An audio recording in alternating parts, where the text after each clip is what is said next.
कालचा व्हिडिओ आहे हा. गोड शिरा करत होती मी. रवा भाजून ठेवत होते. अर्धा किलो रवा होता, तो भाजत होती. कॅमेरा लावत होती स्टँडवरती. अर्धा किलो रवा होता, तो गॅसवर भाजत होते. आणि तुम्हाला सांगत होते मी की असं रवा भाजून ठेवते मी तुपामध्ये.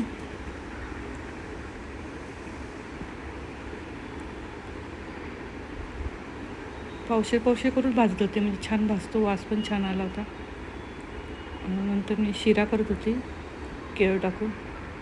असंच केळं घ्यायचं कढईमध्ये, कढई गरम आहे, कुस्करायचं केळं आणि नंतर मग त्यात तूप टाकून चांगलं परतायचं.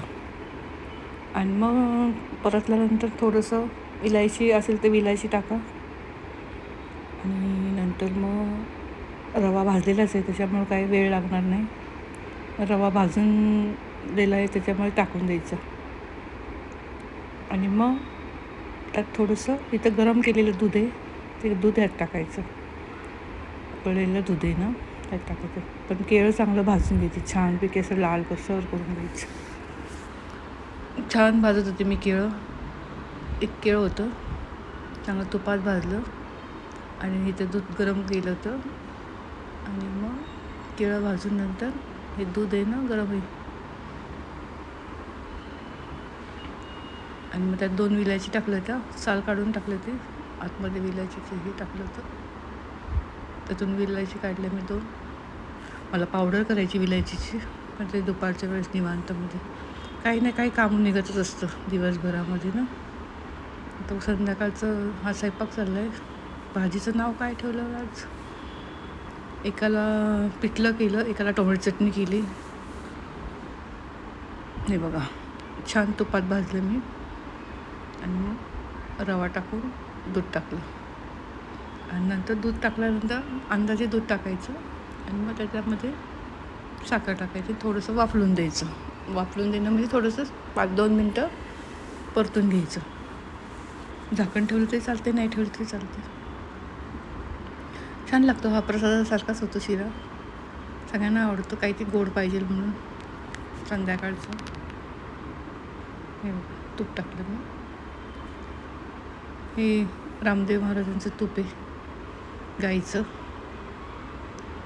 नाही, तुपाला वासच नाही आहे, कंटाळून गेलो आम्ही तुपाला. ठीक आहे, आता आणलंय तर वापरायला लागेल. लाडू लायला लागतात ना मला तुपं, मी ठेवून दिले. आता हे दूध टाकलं मी, गरम केलेलं. अगोदर रवा टाकते, किती करायचं ते, थोडंसं रवा टाकून मग दूध टाकायचं आणि नंतर वरून साखर टाकायची. छान होतं, करून बघा. आवडलं तर शेअर करा, सबस्क्राईब करा.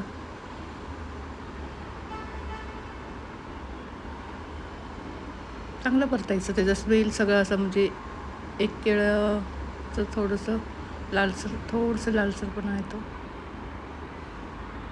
असं एकदम घोटून भाजायचं. छान लागतं केळं टाकल्यानंतर. आणि मग साखर कमी टाकायची, कारण केळंमध्ये गोड असतं ना. 2-3 चमचे टाकले रवा भाजलेला, चांगला भाजला होता मी रवा, त्याच्यामुळे शिरा करायला काही वेळ लागत नाही.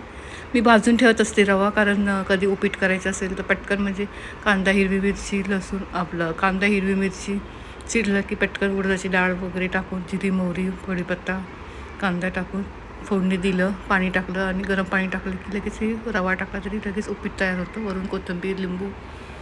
त्याच्यामुळे मी रवा भाजूनच ठेवत असते, कमी तरी भाजते. आणि मग फ्रीजमध्येच ठेवत असते, वर नाही ठेवत मी काहीच. कारण कसं आता उन्हाळा आहेत ना, आता राहतं म्हणा वरती, पण शक्यतो मी फ्रीजमध्येच ठेवते. हे दूध टाकलं बघा मी शिऱ्यामध्ये, रवा भाजले त्याच्यात चांगलं हलवून घेतल्यानंतर मग 1-2 चमचे टाकायचे, कारण केळं गोड असतं ना.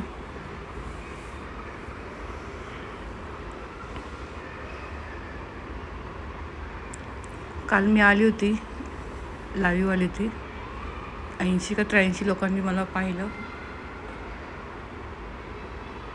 मी बरेच माझे अनुभव शेअर केले होते.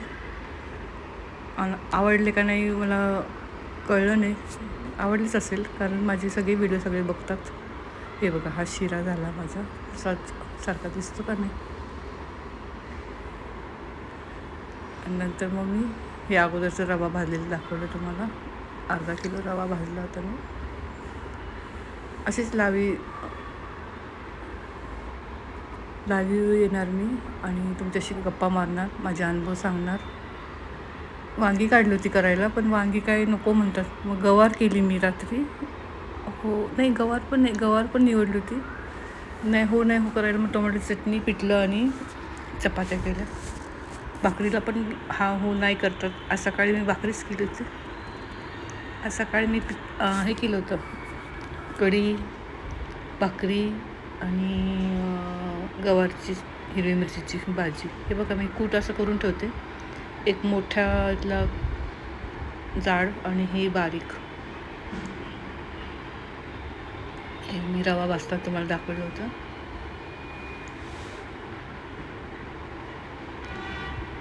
बराच वेळ लागतो ना स्वयंपाक करायला, 1 तास होतो. स्वयंपाक करायला बराच वेळ लागतो, 1 तास लागतो. पण ते भाज्यांसाठी उशीर लागतो. एकाला एक भाजी आवडते, एकाला एक आवडते. कुणाकुणाकडे असे असतात सांगा मला कमेंटमध्ये. पीठ मळलं होतं मी सकाळीच, कारण मी 2 टाईमचं एकदाच मळते. सकाळी मळलं ना की संध्याकाळचं नाही मळत. संध्याकाळी जेवढं आहे तेवढं संपवून टाकते. पीठ मळून फ्रीजमध्ये नाही ठेवू शक्यतो, पण सकाळचं संध्याकाळी चालतं, पण रात्रीचं सकाळी नाही चालत. तर भात लावला होता थोडासा. हे सगळं मराठीच आहे माझा व्हिडिओ, हिंदीमध्ये नाही. हे घरातलंच दाखवलं मी आज तुम्हाला स्वयंपाकाचं. इथे टोमॅटो चटणी केली, तुम्हाला दाखवते. हे बघा, इथे टोमॅटो चटणी केली. आता भरपूर स्वस्त झाले टोमॅटो. मला वाटतं 10 का 20 रुपये किलो निघाले. छान दिसतं ना, लाल धरक. थोडासा गूळ टाकते, कांदा, टोमॅटो, हिरवी मिरची, थोडासा लसूण, फोडणीला जिरे, मोहरी आणि हिंग, आणि चांगलं परतून द्यायचं. आणि शेवटी हे टाकायचं, गूळ टाकायचं, मीठ आणि गूळ. छान लागते. वरून कोथिंबीर टाकून सर्व करायला. हे कालचा मेनू आहे. आणि मग ते मी शेंगदाण्याचं कूट थोडं जाडसर ठेवत असते ना, एक बारीक आणि जाडसर. मग जाड थोडं कूट दाताखाली आलं की छान लागतं ना. छान झाली होती चटणी. तिखट पण झाली होती, कारण मिरची आमची तिखटच आहे, लवंगी मिरची होती. आता मिरच्या पण खूप महाग झाल्यात, 40 रुपये पाव. पुण्यातला भाव. हे बघा, मी गूळ थोडासा काढला, ह्यात टाकला. काल मी गूळ आणला होता व्हाईट कलरचा, पण ते असं वाटायला लागले की ते बुरशी लागल्यासारखं वाटत होतं. आता ते परत करायला देणार आहे. मोठा असतो ना, अर्धा किलोचा, नाही अर्धा किलो नाही, 1 किलोचा आणला होता. तसंच पॅक ठेवलं. आता परत बदली करून आणणार आहे. थोडंसं म्हटलं पुरणपोळीला थोडं व्हाईट कलरचा गूळ आणून, पिवळा असतो ना तो, आणि दुसरा असतो तो काळपट असतो ना.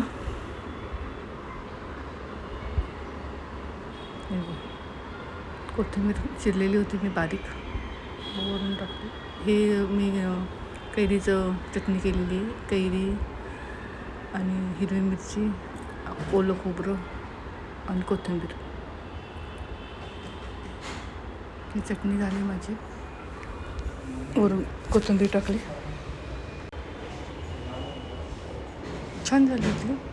चला भेटू आपण असंच नवीन व्हिडिओमध्ये. आवडलं तर शेअर करा, सबस्क्राईब करा. व्हिडिओ बघितल्यावर धन्यवाद. तुम्हाला माझा कोणता व्हिडिओ आवडतो? कॉमेडी आवडतो का घरगुती आवडतो का मंदिरातला आवडतो का शुभ सकाळ आवडतो? मला कमेंटमध्ये नक्की सांगा. चला भेटू परत. बाय.